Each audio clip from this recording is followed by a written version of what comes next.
রসের মিশ্রণ আছে। সেই সমস্ত রসের ভিতরেতে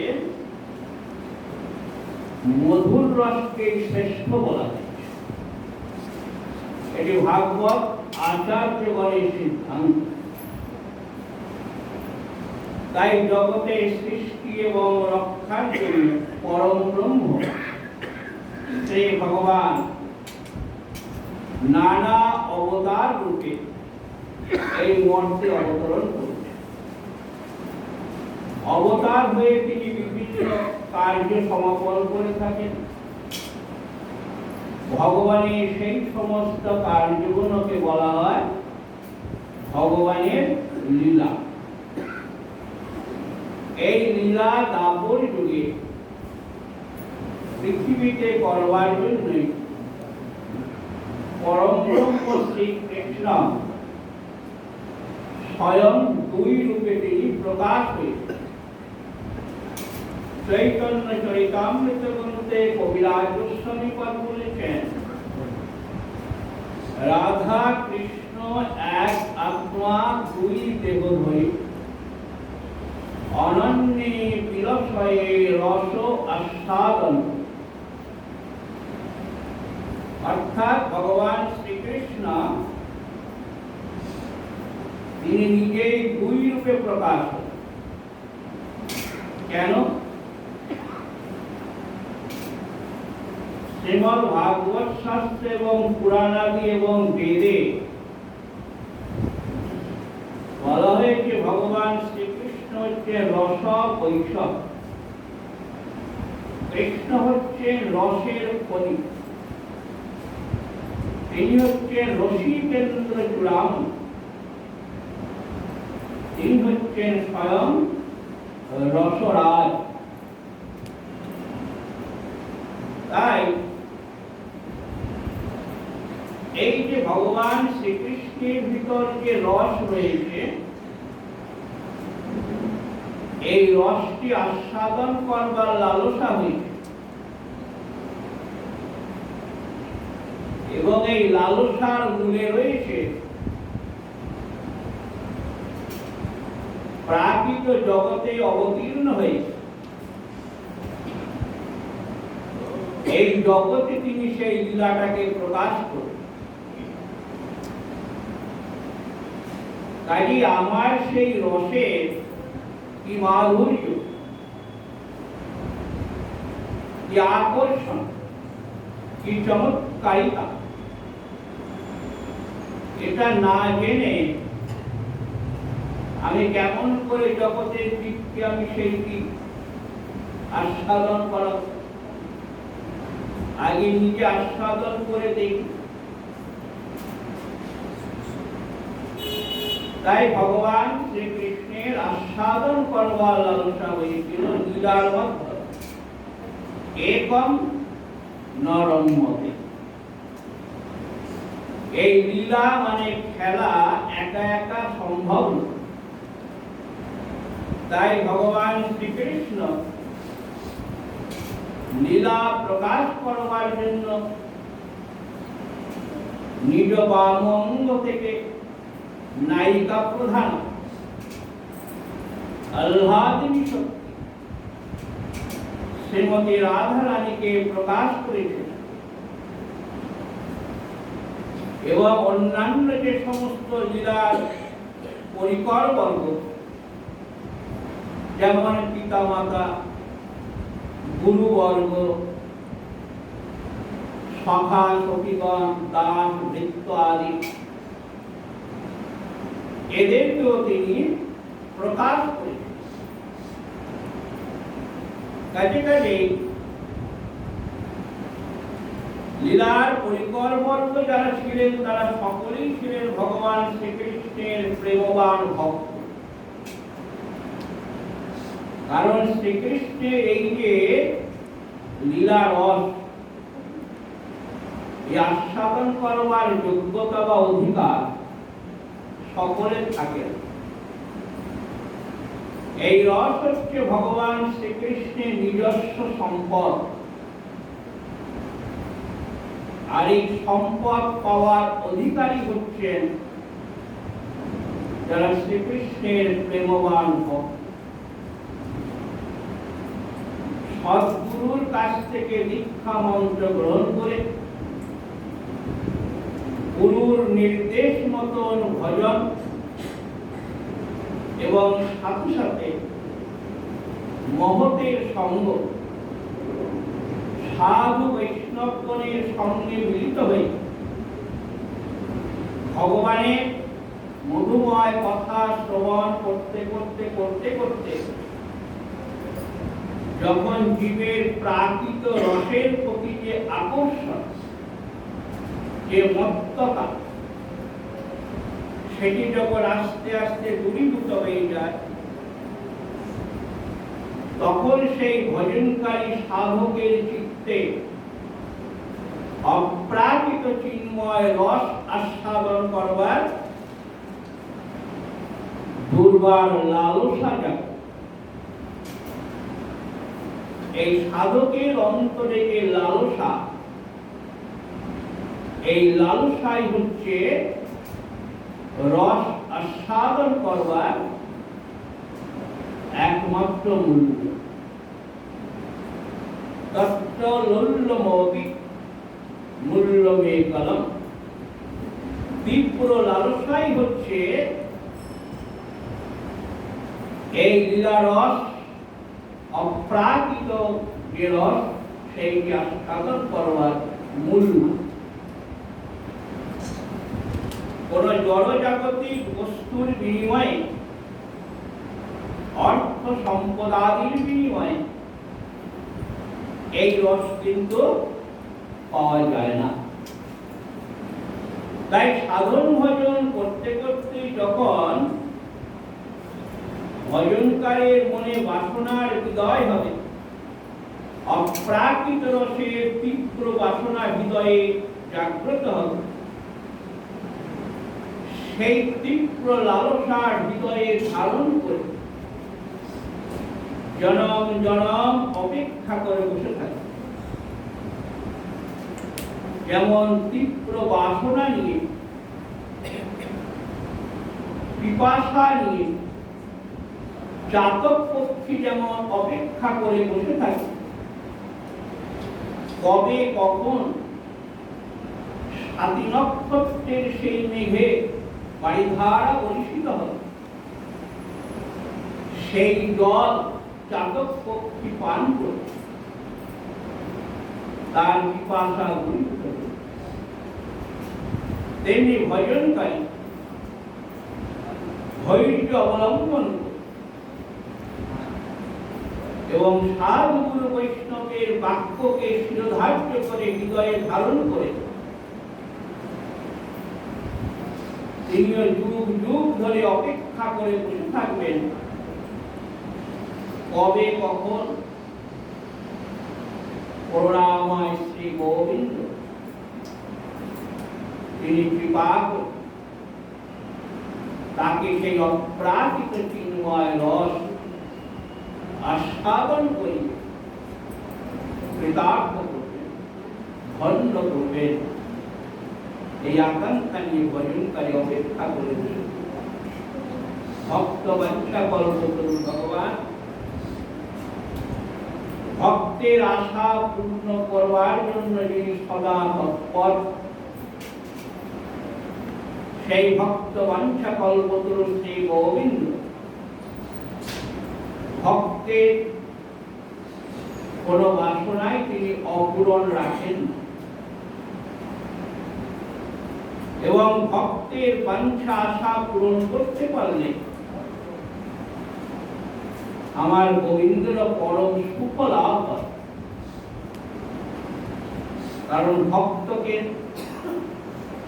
অন্য কিছু বস্তু আদি দিয়ে তো প্রসন্ন করা যায় না। এই ভক্তের প্রসন্নতার জন্য ব্রহ্মাদের দুর্লভ যে ভগবত প্রেম, তিনি সেইটি ভক্তকে প্রদান করেন। তাই দ্বাপর যুগের শেষে রসরাজ শ্রীকৃষ্ণ রাধারানী সহ অন্যান্য পরিকরবর্গের সঙ্গে এই ধরায় অবতীর্ণ হয়েছে, লীলা প্রকাশ করেছিলেন ভগবান শ্রীকৃষ্ণ। তার নরলীলা প্রকাশ করলেন। এই লীলার তিনটে স্তর আছে। এই লীলার তিনটি স্তর, একটা হচ্ছে বাৎসল্য, একটা হচ্ছে সখ্য এবং আরেকটি হচ্ছে মধুর। এই তিনটি স্তরে ভাগ করা হয়েছে ভগবান শ্রীকৃষ্ণের এই মধুময় প্রয়োজনীয়তা। এই বাৎসল্য রস, এই বাৎসল্য রসের পাত্র হচ্ছেন মা যশোমতী, পিতা নন্দ, রোহিণী মাতা এবং স্বয়ং শ্রীকৃষ্ণ। বাৎসল্য রসের এবং সেই সখ্য রসের পাত্র হচ্ছেন শ্রীদামাদি সখাগণ এবং স্বয়ং শ্রীকৃষ্ণ। মধুর রসের পাত্র হচ্ছেন শ্রী রাধারানী সহ ললিতাদি সখীগণ এবং স্বয়ং শ্রীকৃষ্ণ। এই তিন ভাবে প্রজলীলাকে স্তরে বয়স সম্পর্ক অনুসারে, সম্বন্ধ অনুসারে রসে বিভেদ করা। শ্রীকৃষ্ণ হচ্ছেন সমস্ত রসের বিষয় এবং সেই বিষয় থাকে আশ্রয় অধীন। সেই অধীন যার কাছে রয়েছে আশ্রয়, তার কাছ থেকে বিষয়টা নিতে তিনি দিতে পারেন। যেমন ভাবে একজন রাজা, তিনি তার সমস্ত রাজ সম্পদ ঐশ্বর্যের অধীশ্বর কর্তা, কিন্তু যখন কেহ সরাসরি রাজার কাছে গিয়ে কোনো অর্থ বা সম্পদ কামনা করে, প্রার্থনা করে, রাজা তখন কিন্তু দেখিয়ে দেয় কোষাধ্যক্ষের কাছে। যদিও তারই সম্পদ, দিচ্ছেন কে? কোষাধ্যক্ষ, মানে যার কাছে কোষ মানে অর্থ আদি সমস্ত যার অধীনে রাখা আছে, তার কাছে গিয়ে নিতে। তেমনি ভাবে এই যে প্রেম, এটি যদিও ভগবান শ্রীকৃষ্ণ হচ্ছেন তার বিষয়, কিন্তু আশ্রয় হচ্ছে শ্রী রাধারানী। কাজে সেইটি নিতে গেলে শ্রী রাধারানীর অধীনে গিয়ে নিতে। তাই বলছেন ভগবান শ্রীকৃষ্ণচন্দ্র, তিনি এই যে মধুর রসের যে লীলা করেছিলেন, সেই মধুর রসের পাত্র শ্রীকৃষ্ণ, তিনি এই শ্রী রাধারানী এবং সখীগণের সাথে স্বয়ং শ্রীকৃষ্ণ তার সঙ্গে যুক্ত হয়ে এই মধুর রসের লীলাটা। শ্রীকৃষ্ণ বৃন্দাবনে যে তিনটি যাত্রা করেছিলেন, তার প্রত্যেকটি যাত্রাতেই কিন্তু শ্রীমতী রাধারানী এবং সখীগণ ছিলেন।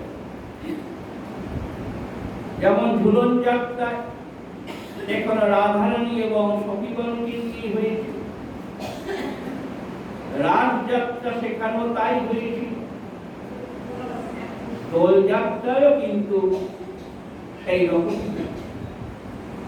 কারণ যে রসের পাত্র, যার সঙ্গে যে রসের সম্বন্ধ, সেইভাবে যদি লীলা করা না যায়, তাহলে রস আস্বাদনের তৃপ্তি হয়, বিঘ্ন ঘটে। তাই কবিরাজ গোস্বামী বলেছেন, অন্তরঙ্গ সঙ্গে করো রস আস্বাদ। শ্রীকৃষ্ণ লীলা কথার যে রস, এটা সেই পাত্র বুঝে সেইটি আলোচনা, তা না হলে বিষয়টা কিন্তু গ্রহণ করা যায় না, সেটা নষ্ট হয়ে। তাই রাসলীলার সময় শ্রীকৃষ্ণ গোপীদের চিত্ত শুদ্ধি করে দিয়েছিলেন।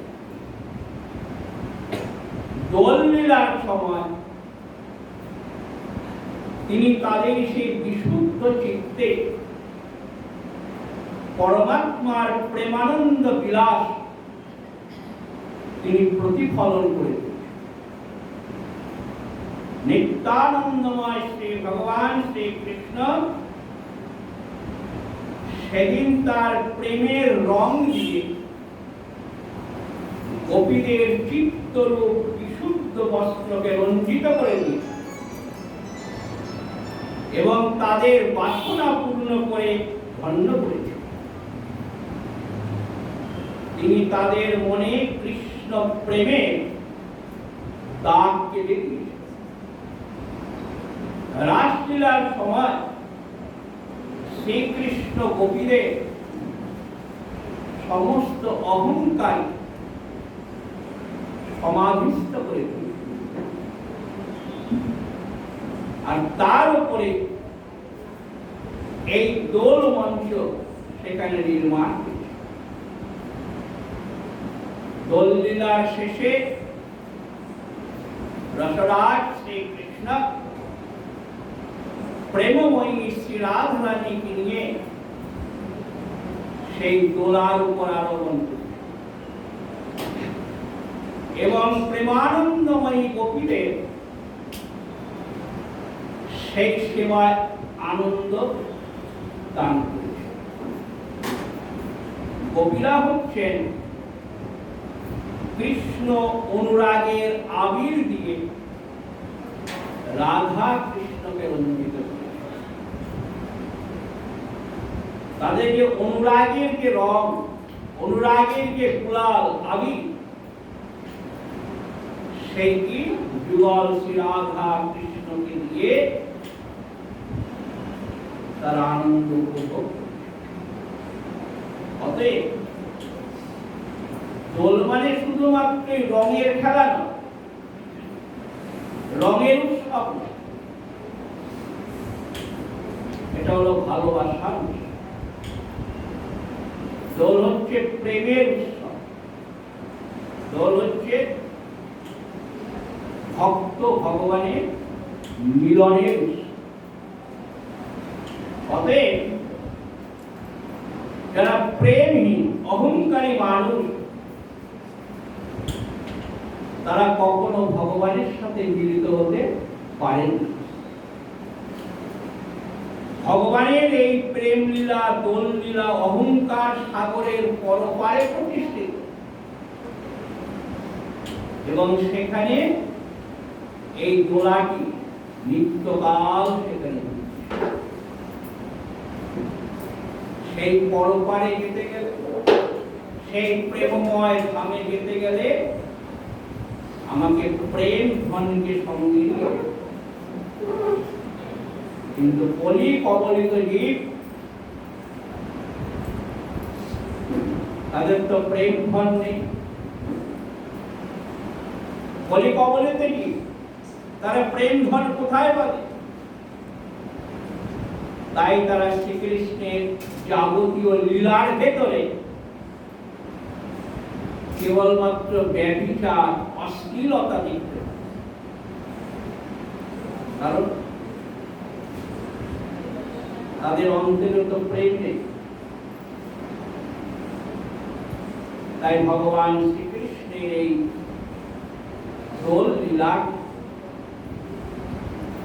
শ্রীকৃষ্ণ রাধারানী সখীগণের সঙ্গে যে ব্যভিচারে লিপ্ত হয়েছিল, অশ্লীলতার যে নিদর্শন হিসাবে তারাও একটা তদ্রূপ ভাবে এই রং খেলা নিতে, তারাও সেই অশ্লীলতার আশ্রয় নিয়েছে, একে অপরকে রং আবির মাখিয়ে দিচ্ছে, কিন্তু একে অপরের অন্তে নেই প্রেম, নেই ভালোবাসা। তাই এই জাগতিক যে রঙের খেলা, এই রঙের খেলা শুধুমাত্র শ্রীকৃষ্ণের লীলা বদলকে করছে, লীলাকে বিঘ্নিত করছে, লীলাকে অশ্রদ্ধা করছে। রঙের খেলা ভূতকে কাছে নিয়ে আসে,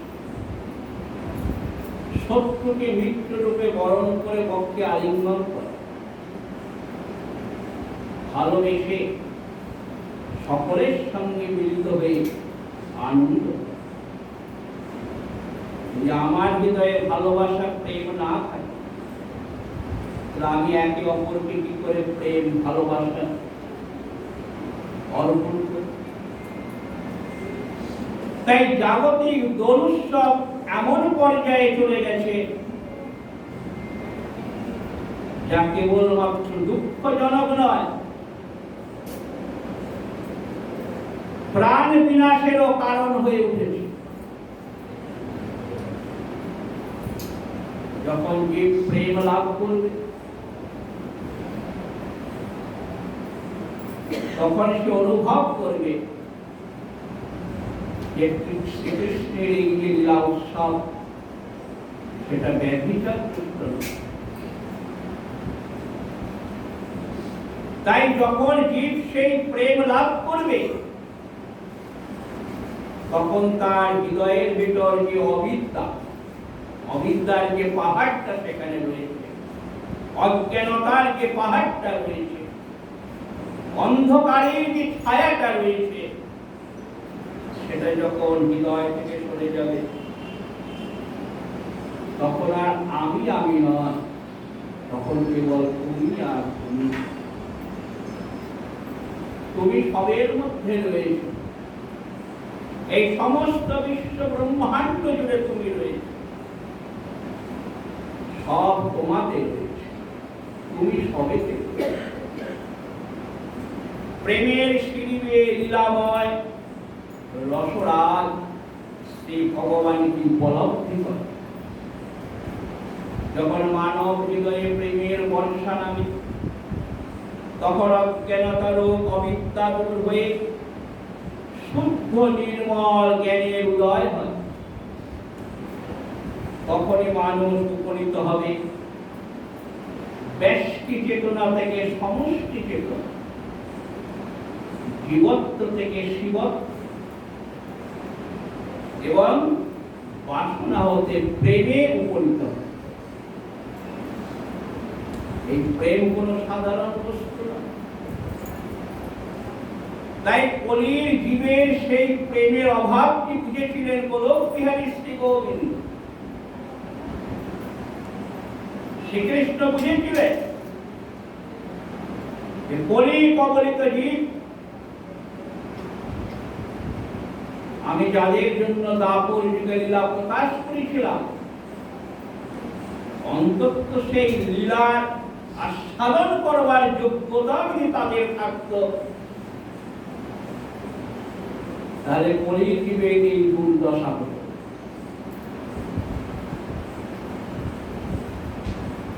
আর এই দুর্দশা হওয়ার মূল কারণ আমার দাপর যুগের সেই লীলা এর উপলব্ধি করতে পারে না, অনুভব করতে। তাই গোলক বিহারী শ্রীকৃষ্ণ তিনি তার নিত্য ধামে বসে চিন্তা করলেন,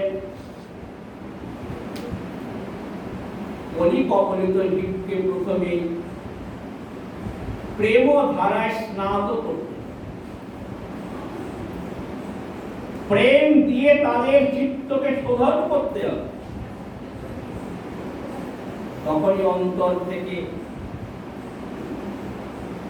সমস্ত কদর অন্তর থেকে দূরীভূত। তাই ভগবান শ্রীকৃষ্ণ চিন্তা করলেন, ভক্তি বিনা জগতে নাহি অবস্থা। কোনোভাবে কলির জীবকে পারমার্থিক পথে আনা যাবে না, ধর্মকে আশ্রিত করা যাবে না। তাই আগে প্রয়োজন ভক্তি। ভক্তি ছাড়া মানুষের মঙ্গল অসম্ভব। তাই করুণাময় শ্রী গোবিন্দ তিনি নিজে নিজেই সংকল্প করেছিলেন, আপনি করিব ভক্ত ভাব অঙ্গীকার, আপনি আচরি ভক্তি শিখাইব সবার। যুগ ধর্ম প্রবর্তন না হয় অংশ হইতে, আমা বিনা অন্যে নারে ব্রজ প্রেম।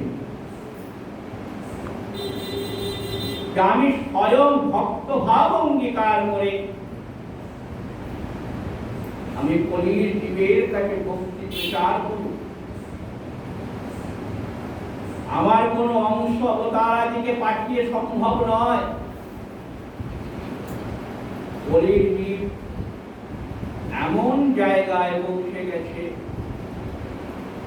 যে স্বয়ং আমি ছাড়া তাদেরকে আর ফিরিয়ে আনোয়ার কোন উপায় নাই। তাই ভগবান আমি নিজে ভক্ত ভাব অঙ্গীকার করে আমি জগৎ জীবকে প্রেম ভক্তি দান করব। কারণ আমার বিনা অন্যে নারে ব্রজ প্রেম। স্বয়ং প্রেমময় শ্রী গোবিন্দ শ্রীকৃষ্ণ ব্যতি রেখে অন্য কেহ কখনো ব্রজ প্রেম দিতে পারেন আর দেওয়া সম্ভব। তাই শ্রীকৃষ্ণ মনে মনে চিন্তা করলেন যে আমি ধরায় অবতীর্ণ।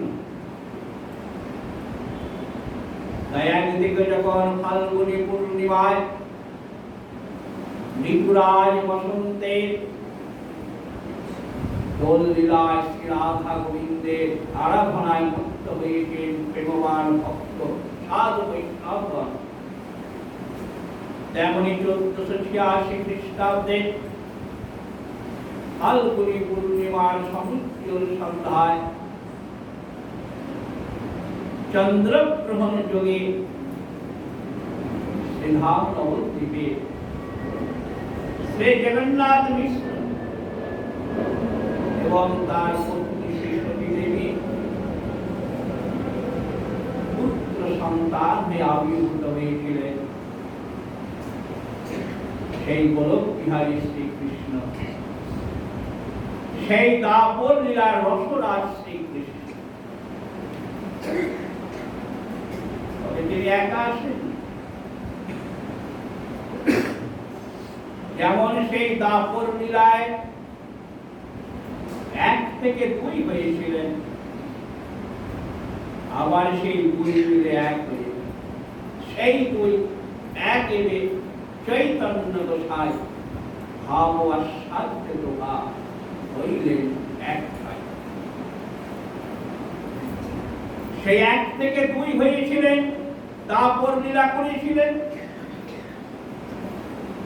আবার সেই 2 মিলে 1 হয়ে গেলেন রসরাজ মহাভাব।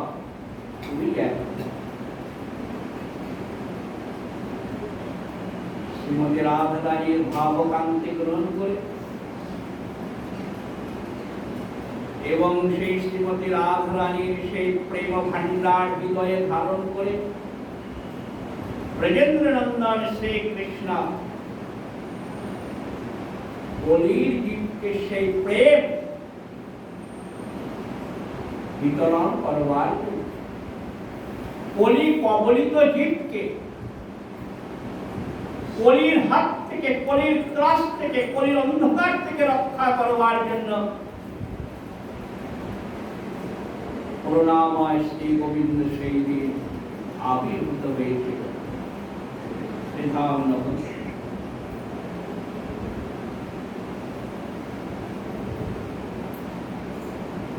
তাই বৈষ্ণব ভক্তগণ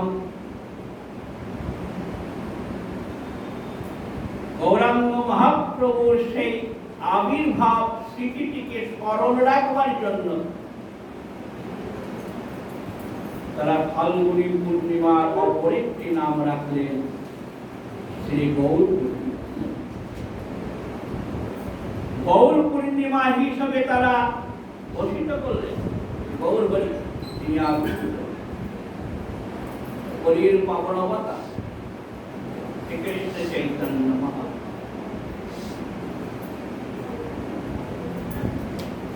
তার নাম হলো নিমাই,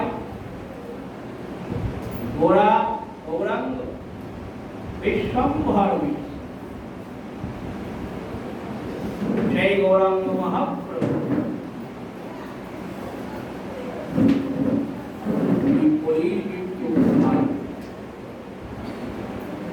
কিভাবে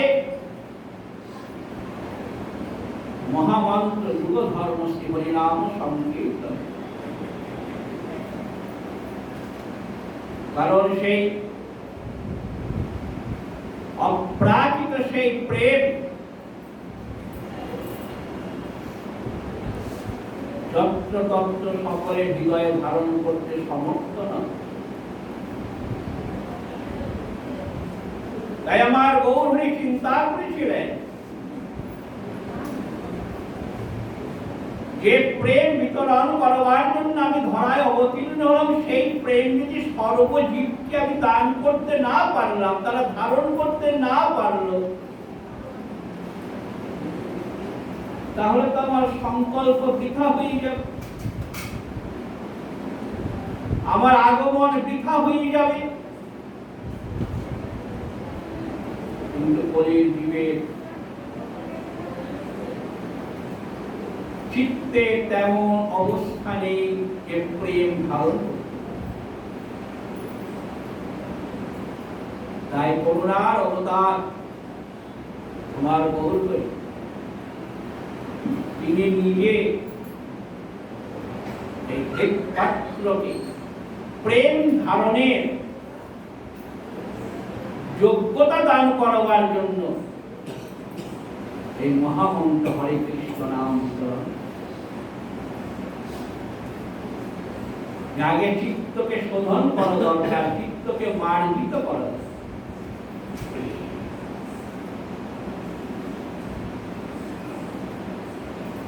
যে ব্যক্তিটি যে বস্তু গ্রহণ করতে সমর্থ, তাকে যদি সেই বস্তু না দেওয়া যায়, তাহলে বস্তুটা নষ্ট হয়ে যায়। আর তাকে সেই বস্তুটা গ্রহণ করার যদি উপযুক্ত বানিয়ে নিয়ে তাকে বস্তুটা দেওয়া যায়, তাহলে সেই বস্তুটার সার্থকতা, তবেই দানটা সার্থক হয় আর গ্রহণ করাটাও। তা না হলে অপাত্রে যদি দান করা যায়, সেই বস্তুটা তার কাছে গ্রহণযোগ্য বলে মনে হয়, সুখকর বলে মনে হয় না, ভালো বলে মনে হয় না, সে সেই বস্তুটিকে পরিত্যাগ করে। তাই আমার গৌর হরি শ্রীমতী রাধায় অত্যুজ্জ্বল সেই প্রেমটি যাতে কলিযুগীর সকলে ধারণ করতে পারে, তার সুব্যবস্থা করলেন হরিনাম সংকীর্তন। এই হরিনাম করতে করতে যখন চিত্ত মার্জিত হবে, যখন হৃদয়ে নির্মল জ্ঞানের উদয় হবে, এই শুদ্ধ পবিত্র নির্মল পাত্রে সেখানে প্রেম, সেখানে বসে কলির জীব ধন্য হবে। রাধা গোবিন্দের মধুর লীলার আস্বাদন করবার যোগ্যতা লাভ করবে। তারা তখন আর রাধা গোবিন্দের লীলা কথাকে নিয়ে কটূক্তি করবে না, সমালোচনা করবে না, ব্যভিচার অশ্লীল বলে তারা ঘোষণা করবে। যে সমস্ত ভাগ্যবান ভগবত ভক্তগণ এই হরিনাম শ্রবণ কীর্তনের মাধ্যমে তাদের চিত্তকে কলুষমুক্ত করেছেন, তারাই ভাগবতীয় লীলারসের যোগ্য পাত্র, তারাই হচ্ছে প্রকৃত অধিকারী। আর তাদের কাছে এই লীলারস পরিবেশন করলে, যিনি পরিবেশন করেন তারও আনন্দ, যিনি গ্রহণ করেন তারও আনন্দ, আর যে বস্তুটা আদান প্রদান হচ্ছে বস্তুটারও সার্থক। তাই কলির পবন অবতার শ্রীকৃষ্ণ চৈতন্য মহাপ্রভু তার এই শুভ আবির্ভাব ফাল্গুনী পূর্ণিমায় গৌর পূর্ণিমা নামে যেটি ঘোষিত, সারা ভারতবর্ষ ব্যাপী রঙের খেলা চলছে। কিন্তু শ্রীধাম নবদ্বীপে সেখানে কিন্তু রঙের খেলা নয়, সেখানে চৈতন্য মহাপ্রভুর আবির্ভাব তিথি পালিত।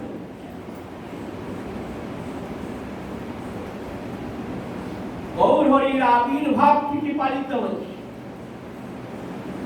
সেখানে রঙের বদলে রাখা আছে সুগন্ধি বায়ু, অর্থাৎ সুগন্ধি জল। অভিষেকের জন্য পঞ্চামৃত পঞ্চগব্য সেখানে সারি সারি রাখা হয়েছে। যখন সেই নির্মল আকাশে পূর্ণচন্দ্রের উদয় হয়, সঙ্গে সঙ্গে অগণিত ভক্তের কণ্ঠে উলুধ্বনি সম্পদ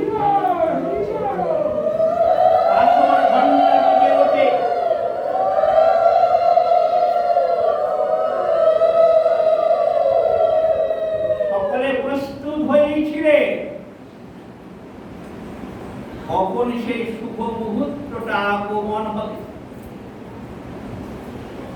সেই শুভ মুহূর্ত যখন আসলো, চারিদিকে একটা আনন্দের আলোড়ন, শঙ্খ ঘণ্টা মৃদঙ্গ করতাল বাদ্যযন্ত্র বেজে উঠল, অগণিত ভক্তের কণ্ঠে মধুমাকাশী হরিনামের ধ্বনি উঠল। আর সেই সুন্দর পরিবেশের ভিতরে ভগবান গৌর হরির অভিষেক কি আরম্ভ হয়ে গেল। সেই সমস্ত ব্রাহ্মণ পূজারীগণ বৈদিক মন্ত্র উচ্চারণ করে পুরুষ সূক্ত মন্ত্র, পবমানী সূক্ত, শ্রী সূক্ত মন্ত্র, শুদ্ধবতী সূক্ত মন্ত্র ইত্যাদি বৈদিক মন্ত্রের দ্বারা আমার গৌর হরির অভিষেক করা না, গৌর হরির বিগ্রহের মাথায় ঢালা হলো। ঢালা হলো কোথায়? জগন্নাথ মিশ্রের যে গৃহ দেবতা ছিলেন রাজ রাজেশ্বর শিলা নারায়ণ শিলা, রাজ রাজেশ্বর তার, সেই শিলাকে প্রতিনিধি রেখে তাকে স্নান করানো হলো। 108 ভরা সুগন্ধি জল দিয়ে স্নান করানো। স্নানের পর আমার গৌর হরিকে পরানো হলো শিশুর চেলি বস্ত্র। বাচ্চাকে যখন চেলি বস্ত্র পরায়, চেলি বস্ত্র পরানো। আর সেই পায়ে পরানো হলো মল। সঙ্গে সঙ্গে বদলে যায় কীর্তন থেকে আরতির সুর। এক সুরে কীর্তন হচ্ছিল, এইবার গৌর হরির আরতির সুরে গৌর হরির আরতি হচ্ছে। নাট মন্দিরে নহবতখানায় সানাইয়ে বেজে উঠল বসন্ত রাগ। রাগ যত গড়ায়, নাট মন্দিরের কীর্তনের লয় ততই আস্তে আস্তে ঘনীভূত হচ্ছে। এইভাবে যখন নিশি প্রহর হয়ে যায়, পরের দিন আমার গৌর হরির অন্নপ্রাশন। ফুলমালায় সাজানো হয় চারদিক, নাট্য মন্দিরের উত্তরমুখী গরুর স্তম্ভের নিচে সেখানে পদাবলী কীর্তন শুরু হয়েছে। আর অগণিত ভক্তগণ গিয়ে জমায়েত হয় গর্ভ মন্দিরের দরজার সামনে। অগণিত ভক্তগণ সেখানে জড়ো হয়ে তারা ধ্বনিত করেন, জয় সচিনন্দন জয় গৌর হরি, বিষ্ণু প্রিয়া প্রাণনাথ নদিয়া বিহার। ভক্তগণের কণ্ঠে এই কীর্তন ধ্বনি শুরু হয়েছে। লাল চিলি পরিধানে সাজে শিশু ধামেশ্বর মহাপ্রভুকে দর্শন অত্যন্ত দুর্লভ। ভক্তেরা আসেন নানা স্থান থেকে। আমার গৌরহরির আবির্ভাব অর্থাৎ তার জন্মতিথির পুণ্য লগ্নে তারা এসেছেন, তাই সাথে করে উপহার নিয়ে এসেছেন। চুষি কাঠি, বাচ্চারা চুষি কাঠি নেয়, চুষি কাঠি এনেছেন, ঝিনুক কাঠি এনেছেন, ঝুমঝুমি নিয়ে এসেছেন শিশুকে উপহার। আর খাদ্য তালিকায় এমন কোন বস্তু বাদ নাই যা সেখানে আছে। 56 ভোগের কথা বলা থাকলেও গুনলে প্রায় 100 হবে। এই অন্নপ্রাশনে গৌরহরির সেবার আয়োজন করা হয়েছে, বিরাট আয়োজন। নবদ্বীপে মহাপ্রভু, এটাই হচ্ছে ধামেশ্বর মহাপ্রভু। চৈতন্য চরিতামৃত গ্রন্থে কবিরাজ কৃষ্ণবিপাদ বলছেন এই ধামেশ্বর মহাপ্রভু। মহাপ্রভু সন্ন্যাস গ্রহণ করবার পর জননী জন্মভূমি দর্শন করবার জন্য তিনি এসেছিলেন শান্তি। সেখান থেকেই তার ফিরে যাওয়ার কথা, কিন্তু তিনি চলে এসেছিলেন আপন গৃহে। এবং সেইখানে এসে তিনি বিষ্ণুপ্রিয়া দেবীর জন্য এক জোড়া কাষ্ঠ পাদুকা রেখে গেছেন। বিষ্ণুপ্রিয়া দেবী প্রভুর সেই শেষ উপহার মনে করে সেই কাষ্ঠ পাদুকার সযত্নে নিত্য সেবা করে। এরপরে গৌরহরির জীবিতকালে বিষ্ণুপ্রিয়া দেবীকে স্বপ্নে আদেশ দিয়েছিলেন যে নিম্ন বৃক্ষের জলে আমি একদিন আবির্ভূত হয়েছিলাম, সেই নিম্ন বৃক্ষ থেকে আমার দারু বৃক্ষ নির্মাণ করে তাকে প্রতিষ্ঠা করে নিত্য সেবা। বিষ্ণুপ্রিয়া দেবী প্রভুর সেই আদেশ মতন বংশীবদন ঠাকুরের সহায়তায় তিনি শিল্পীকে দিয়ে সেই গৌরহরির দারু বৃক্ষ নির্মাণ করেছেন এবং সেইটিকে বৈষ্ণব মণ্ডলের উপস্থিতিতে প্রতিষ্ঠা করা হয়েছে তার ভ্রাতা যাদব মিশ্রের মাধ্যমে। এটি হচ্ছে নবদ্বীপের ধামেশ্বর শ্রী গৌরাঙ্গ মহাপ্রভু। এই বিগ্রহের কিন্তু 10ম দোল উদযাপিত করা, অর্থাৎ আগামী মঙ্গলবার ধামেশ্বর শ্রী গৌরাঙ্গ সুন্দরের 10ম দোল উদযাপিত।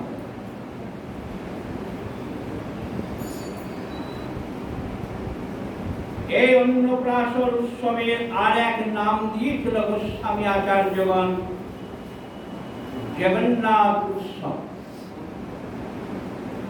গোস্বামীদের মতে অন্নপ্রাশনের দিন গৌরাঙ্গ মহাপ্রভু তিনি যুগাবতার নন,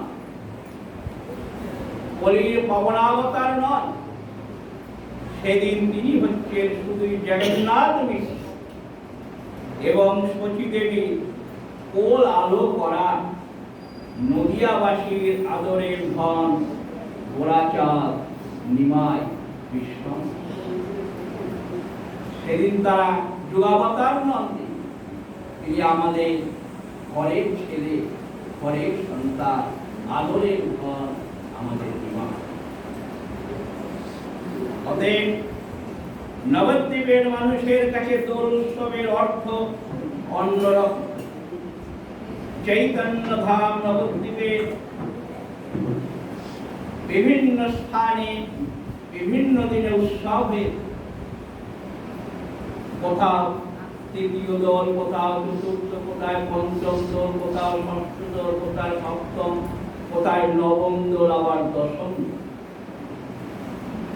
এইরকম দীর্ঘদিন ব্যাপী দোল উৎসবের অঙ্গ হিসাবে ভগবত ভক্তগণ নানা অনুষ্ঠানের মাধ্যমে শ্রী রাধা গোবিন্দের যেমন উৎসব পালন করেন, সেই সঙ্গে সঙ্গে রাধা কৃষ্ণ মিলিত তনু কলির পবন অবতার শ্রীকৃষ্ণ চৈতন্য মহাপ্রভুর ভিন্ন ভিন্ন ভাবে তারা অনুষ্ঠান পালন করে। আজ পঞ্চম দল বিভিন্ন ধর্ম অনুষ্ঠানে ভক্ত নানান মঠে মন্দিরে পালিত হচ্ছে। সেই সঙ্গে সঙ্গে সোনার গৌরাঙ্গ বাড়ি সেবা সঙ্গে পালিত হচ্ছে পঞ্চম দোল উৎসব। বড়বাখরায় নবদ্বীপ, এটাকে শ্যামসুন্দর মন্দির বলা হয়, সেখানে তৃতীয় দোল পালন হয়ে গেছে। শাস্ত্র মতে বলছে নবদ্বীপের এক নাম হচ্ছে গুপ্ত বৃন্দাবন। রাধা কৃষ্ণের দোল শেষ না হওয়া পর্যন্ত মহাপ্রভুর দোল খেলা বিধেয় নয়। এটা গোস্বামী আচার্যগণের মতামত।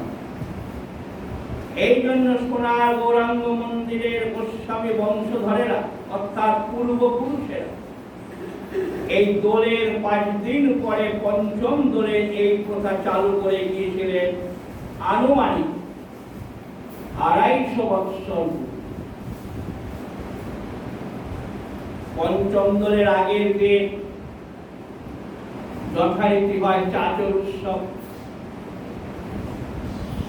যেমন দোলের আগের দিন চাচর করা হয়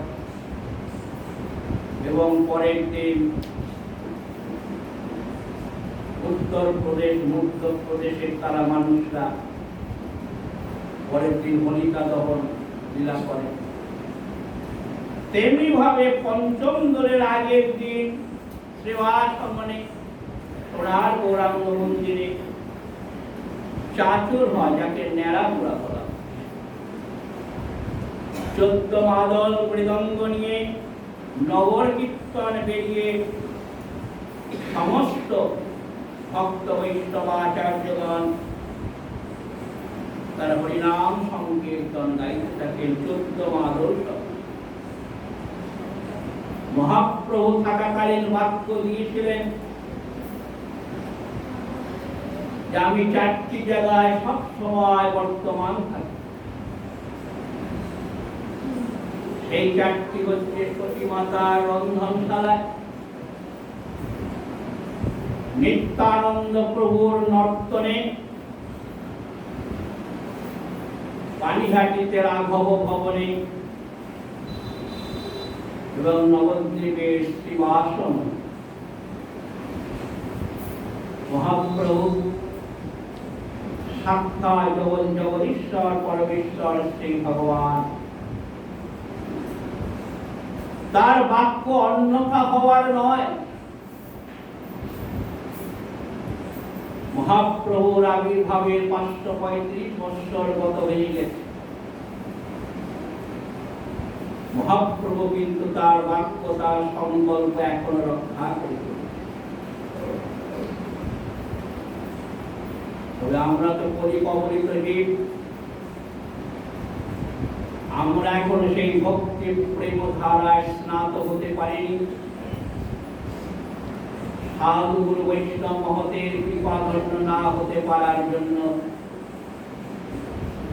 আমরা সে সমস্ত মহাপ্রভুর বাক্যকে উপলব্ধি করতে পারি না, অনুভব করতে পারি না, বিশ্বাস করতে পারি না। কিন্তু সকলে তো একরকম নয়। এখন অনেক ভগবত ভক্ত রয়েছেন যারা নিয়মিত ভজন করেন, নিয়মিত সাধুগুরু বৈষ্ণবাদীর সঙ্গ করেন, বিভিন্ন বৈষ্ণব উপদে বিভিন্ন উপবাস আদি পালন করেন। এসবের কি কোনো মূল্য নাই? অবশ্যই। তাই তারাই আমার গৌরহরির সেই বাক্যকে ঝুঠা বলেন না, অবিশ্বাস করেন না, মিথ্যা বলে উড়িয়ে দেন না। সেই ভাবনা নিয়ে আমরা এখন এই 4টি স্থানে যাই, দেখবেন গৌরহরির কৃপায় আমরা অবশ্যই দর্শন। এমনই এক পঞ্চম দলের মহোৎসবে শ্রীধাম বৃন্দাবন থেকে এসেছিলেন একজন ব্রজবাসী, তার নাম হচ্ছে অধর দাস ব্রজবাসী। তিনি বৃন্দাবনে অবস্থানকালে বৈষ্ণবগণের মুখে, ব্রজবাসীগণের মুখে শুনেছিলেন এই শ্রীবাস সমনের মহিমার কথা, মাহাত্ম্যের কথা, যেখানে শ্রীকৃষ্ণ চৈতন্য মহাপ্রভু এই যুগধর্ম মহামন্ত্র শ্রী হরিনাম সংকীর্তনের প্রভাস। সেই শ্রীবাস সমনের খুঁটিনাটি মাহাত্ম্যের কথা শ্রবণ করে সেই ব্রজবাসী বাবাজি এসেছিলেন পঞ্চম দোল উপলক্ষে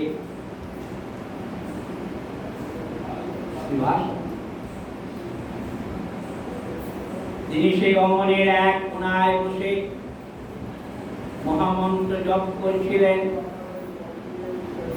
আর একদিকে ভক্ত কণ্ঠে হরিনাম সংকীর্তনে হরি হচ্ছিল। এইভাবে যখন প্রথম প্রহর অতিবাহিত হলো, দ্বিতীয় প্রহরে পড়েছে, তার কয়েক মুহূর্ত পার হয়েছে, এমন সময় সেই বাবাজি ব্রজবাসী সমস্ত শরীর যেন ঘাম, তার নয়ন দিয়ে ধারা বক্ষে পড়তে শুরু করল, তার শরীরটি কাঁপতে শুরু। কিন্তু কিছুক্ষণ পরে তিনি ভূমিতে দাঁড়িয়ে হা রাধে হা গৌর বলে তিনি চিৎকার করে ভূমিতে মূর্ছা হয়ে পড়ে। আশেপাশে সমস্ত ভক্ত আজীবন ছিলেন, তারা ছুটে আসে, তাকে মূর্ছা ভঙ্গ করার চেষ্টা করালেন। অনেকক্ষণ বাদে যখন তার মূর্ছা ভঙ্গ হলো, তাকে ভক্তরা বসাল, জিজ্ঞাসা করলেন, হে মহাশয়, আপনি তো এই আঙিনার এক কোণে বসে আপনি ইষ্টমন্ত্র জপ করছিলেন, হঠাৎ আপনি এমন ভাবে হা রাধে হা গৌর বলে মূর্ছিত হয়ে পড়ে গেলেন। আপনি কি কোনো কিছু দর্শন করেছিলেন? প্রথম সেই বাবাজি মহাশয় বলতে রাজি ছিলেন না, সম্মত ছিলেন।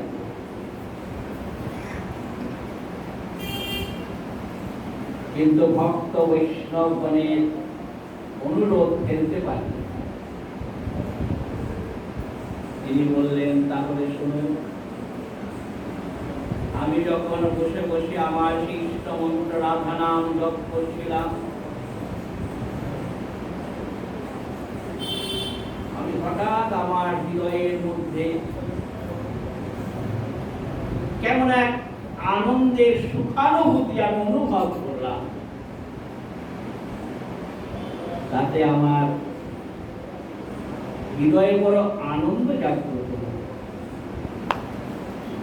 তার একটু পরে আমি দেখলাম সুন্দর উদ্যান বেষ্টিত গঙ্গার তীরবর্তী পূর্ব পৃষ্ঠাকার শ্রীবাস পণ্ডিতের নাট মন্দিরে রত্ন সিংহাসনে মহাপ্রভু সপার্ষদ যথারীতি বসলেন। মহাপ্রভুর সম্মুখে ছিল হরিদাস ঠাকুর। সিংহাসনের চারপাশে ষোড়শদল পদ্মের আকৃতি। তার উত্তরে দেখলাম স্বরূপ গোস্বামী নিজ ভক্ত সঙ্গে বসলেন। ঈশানে দেখলাম রায় রামানন্দ বসলেন। পূর্বে দেখলাম শিবানন্দ সেন বসলেন। অগ্নিদলে দেখলাম গোবিন্দানন্দ বসলেন। দক্ষিণে বসু রামানন্দ, নৈরিতে গোবিন্দ ঘোষ, পশ্চিমে মাধব ঘোষ, বায়ুদলে বাসুদেব ঘোষ, উত্তর ঈশান মধ্যে লোকনাথ গোস্বামী। ঈশান পূর্ব মধ্যে ছিল রঘুনাথ ভট্ট গোস্বামী। পূর্ব অগ্নি মধ্যে শ্রী গোপাল ভট্ট গোস্বামী। অগ্নি দক্ষিণ মধ্যে শ্রী রঘুনাথ দাস গোস্বামী। দক্ষিণ নৈরিতের মধ্যে বসে আছেন কৃষ্ণদাস কবিরাজ গোস্বামী। নৈরিত পশ্চিমের মধ্যে দেখলাম শ্রী সনাতন গোস্বামী।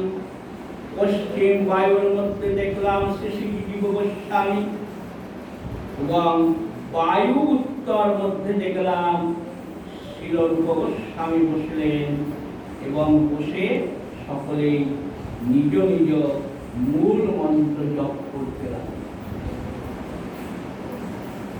মধ্যস্থলে কর্ণিকার, পদ্মের যেমন মাঝখানে কর্ণিকার থাকে, শ্রীমন মহাপ্রভু রাধা ভাবাবিষ্ট। ডান দিকে শ্রীপাদ নিত্যানন্দ প্রভু রয়েছেন, বামে ছিল গদাধর, সামনে শ্রী অদ্বৈত আচার্য রয়েছেন। সকলের দক্ষিণে একটু পেছনে ছত্র ধারণ করে রয়েছেন শ্রীবাস ঠাকুর।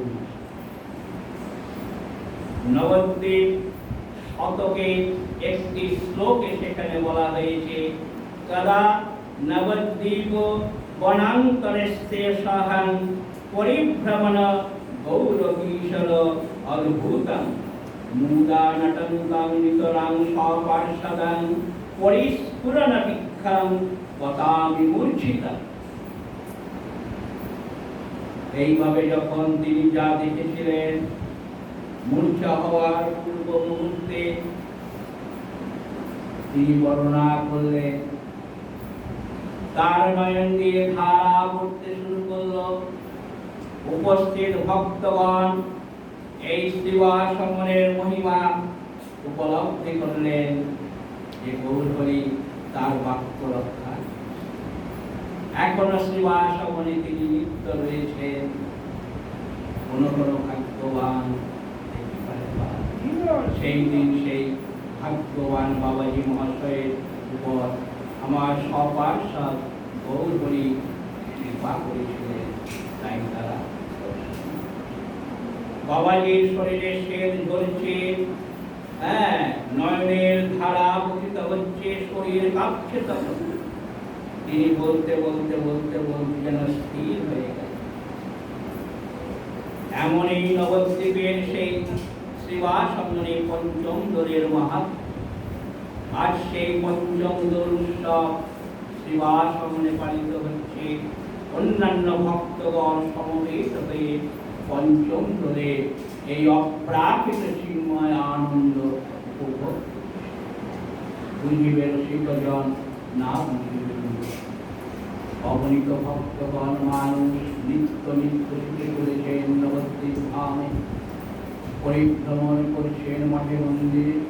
সীমাসমনে যাচ্ছেন, কিন্তু যেই দিন গৌরিকায় চলে কৃপা বর্ষিত হয়, তখন তার এই চর্মচক্ষে নয়, তখন তাদের হৃদয়ের যে নেত্র উন্মিলিত হয়ে যাবে। এই উন্মিলিত করবেন শ্রী গুরুদেব। গুরু কৃপায় ওই নেত্র উন্মিলিত। অজ্ঞান তিমিরান্ধস্য জ্ঞানাঞ্জন শলাকায় চক্ষুর্মিলিতং येन তস্मै। এই চোখে দেখা যায় না, এই চোখ নিয়ে তো কত শতবার যাতায়াত করেছি, কিন্তু কই ধরা তো পড়ে না। আসলে সেই নেত্র দিয়ে দেখতে হয়, অন্তর নেত্র দিয়ে দেখা যায়। আর সেই নেত্র উন্মিলিত যদি করে যান শ্রী গুরুদেব কৃপা করে, তবে আমার ভজন ধন্য, আমার সাধন সার্থক, আমার তীর্থ ভ্রমণ সার্থক, নবদ্বীপ ভ্রমণ সার্থক। তাই আগে প্রয়োজন গুরু কৃপা। সেই গুরু কৃপাকে পাত্র সম্বল করতে হয়। গুরু কৃপা মানে তিনি আমাকে তার মঙ্গল আশীর্বাদ ঘোষিত করবেন। তাই গুরুদেবই হচ্ছেন আমাদের একমাত্র ভজন পথে, সাধনার পথে প্রথম পথপ্রদর্শক। তাই সেই গুরুদেবের কাছ থেকে দীক্ষা মন্ত্র গ্রহণ করার পর গুরুদেবের নির্দেশ মতো, গুরুদেবের আদেশ মতো আমাকে ভজন। বহু মানুষ আছে তারা গুরুদেবের নির্দেশ মতন চলেন না, কারণ তাদের স্বাভাবিক দৈনন্দিন জীবনযাত্রায় কিছু কিছু ব্যাঘাত ঘটে। কিন্তু আমাদের এই জাগতিক সংসারে সুখ আনন্দ অনুভব করবার জন্য তাদের দীক্ষা নিয়েছি। আমি সেই পরমানন্দ প্রাপ্তির জন্য, সেই সর্বানন্দ প্রাপ্তির জন্য, সেই অপ্রাকৃত চিন্ময় লীলার রস আস্বাদন করবার জন্য আমি গুরুচরণে আত্মসমর্পণ করে আমি নতুন জন্ম লাভ করেছিলাম ভজনের। যখন সেই ভজন পথের জন্য আমার নতুন জন্ম হলো, গুরু কৃপা অনুসারে গুরু আদেশকে সম্বরণ করে আমাকে ভজন পথে যেতে হবে। তাতে যদি আমাদের সাংসারিক দৈনন্দিন জীবনে কোনো বাধা বিঘ্ন আসে, তাকেও তুচ্ছ করে যেতে হবে, একমাত্র গুরু কৃপা লাভ করতে। তাই এই মধুময় পঞ্চমদলের এই মঙ্গল দিবস ভগবত ভক্তগণ এসেছেন, এই আনন্দময় ধাম, আনন্দময় পরিবার করে এসেছেন। এই পঞ্চমদলে, এই পঞ্চম দলে এই যে মাহাত্ম্যের কথা, তৎসহ দোল উৎসবের যে প্রকৃত ভাবনা, খালি দোল রং দিলাম, আবির দিলাম, দোল নয়। আসলে তাদের ভিতর যে রং খেলা হয়েছিল, কোন রং, কিভাবে রং দিয়েছিল, কে কাকে দিয়েছিল, এর তত্ত্ব যদি না জানা যায়, তাহলে তো তত্ত্ব হওয়া যায় না, রসজ্ঞ হওয়া যায় না। আর রসজ্ঞ না হলে রসিকেন্দ্র চূড়ামের এই লীলাকে অনুভব করা যাবে। তাই রং নয়, এই প্রেম, অন্তরের প্রেম রাঙিয়ে দিত, তবেই না ভক্ত ভগবানের। এই প্রাকৃত জড়বস্তু রং আবির দিয়ে কখনো ভগবানের সঙ্গে মিলন হয় না? প্রেম রঙে রাঙিয়ে দেব আমি আমার শ্রী গোবিন্দের রঙ। কারণ বৃন্দাবনে একমাত্র পুরুষ হচ্ছেন শ্রীকৃষ্ণ, আর সকলেই কিন্তু আর সকলেই নারী, সকলেই স্ত্রী। এই পুরুষ অভিমান যদি না থাকে, আমি যে পুরুষ, এই অভিমান যতক্ষণ থাকবে ততক্ষণে কিন্তু আমার পক্ষে এই রাধা গোবিন্দের সঙ্গে এই মধুর মিলন কখনোই সম্ভব। একবার মীরাবাই এসেছিলেন বৃন্দাবনে, শুনেছিলেন রূপ গোস্বামী পাদ একজন বড় সাধক আছে, তাকে দেখবার জন্য এসেছিলেন। যখন তার কুটিরের কাছে গেলেন, তার এক সেবককে বললেন যে বলুন এবারে রানী তার সাক্ষাতের জন্য উপবস্য এবার ফজরের কুটির ভেতর থেকে বলছেন, তুমি তাকে বলে দাও আমি কোনো নারীর সঙ্গে দেখা করি। বাইরে থেকে শুনতে পেয়েছিলেন মীরাবাই। তিনি তখন উপবস্যাইপাদের উদ্দেশ্যেই বলছেন যে সাধকের এখনো পুরুষ অভিমান আছে। আমি তো জানতাম এই সমস্ত বৃন্দাবন জুড়ে একমাত্র পুরুষ হচ্ছেন ব্রজেন্দ্রনন্দন শ্রীকৃষ্ণ। আর সবাই পতিত, সবাই নারী, সকলেই তার স্ত্রী। এইটি যখন উপবস্যাইপাদ শুনলেন লজ্জান্বিত, তিনি তখন বেরিয়ে এসে তার কাছে ক্ষমা করতে যে আমার ভুল হয়ে। তাহলে দেখুন বড় বড় সাধক কখনো কখনো ছোটখাটো ভুল হয়ে যায়, তেমনি আমাদেরও কিন্তু অনেক ভুল ত্রুটি ইত্যাদি ইত্যাদি হয়ে যায়। সেটাকে সংশোধন করে নেওয়াই হচ্ছে আমাদের বুদ্ধিমানের কাজ। অনেকে আছেন জিজ্ঞাসা করবো ছোট হয়ে যাবে না, ভজন পথে ছোট বড় নয়, সকলেই একই পথের প্রতি। তাই যেটা জানি না, যেটা বুঝি না, যেটা ভুল হচ্ছে বলে মনে হয়, আচার্য বৈষ্ণবগণের কাছ থেকে সেটি সংশোধন করে নিন, তাহলে কিন্তু আর ভজন পথে বিঘ্ন ঘটবে না। আর তা না হলে কিন্তু ভজন পথটা থেমে যাবে, আর এগোনো যাবে না। এই রকম থেমে যাচ্ছে বলেই অগণিত ভজনকারী আজও লীলারস আস্বাদন করার যোগ্য পাত্র হয়ে উঠতে পারেনি। তারা এখনো সেই গৌরহরিণী তাই চাঁদে সেই মধুর লীলাজ তারা দর্শন করতে সমর্থ হয়ে। অতএব আজকের এই পবিত্র এই পঞ্চম উৎসবে ভগবত ভক্তগণ এসেছেন, অত্যন্ত আনন্দের বিষয়। যাই হোক, আজকের এই সুন্দর